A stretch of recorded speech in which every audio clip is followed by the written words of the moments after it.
Hello, this is Stacy from Truly Majestic.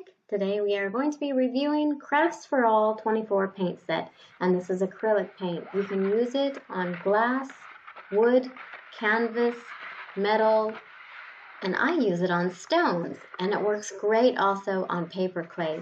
They have really beautiful packaging. It came super fast in the post from Amazon, and it comes with 3 little brushes. The paint's colors are on the back, and this is so highly pigmented paint that when you use it, usually some paints, if you use them, it's one color, and then when it dries, it's another color, a few shades lighter. But this paint is so richly pigmented, there is no change in color, whether it's wet or dry. They're beautiful.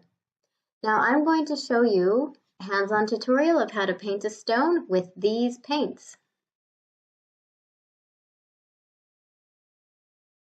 So we're going to be painting this stone, and for this I'm using Crafts for All paints, and I'm just dabbing it on top of the stone. I just love how thick these paints are. They're really thick, they aren't droopy at all, but you can thin them down if you want to paint over larger surfaces. Just drop a little bit of water in it and use your brush, and they really have a nice even spread about them. For my tutorial, I'm going to be using my finger to swirl the paints around the stone, and then I'll be using some sticks and dotting and swirling them on further.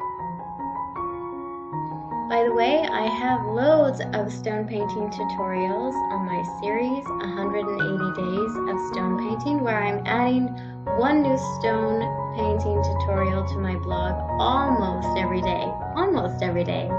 And I have stone painting artists from all over the world that are sharing their tutorials there. So go have a look. The link is in the description, and I hope you enjoy the rest of this tutorial. Please do follow my YouTube channel if you like stone painting or arm knitting or crafts.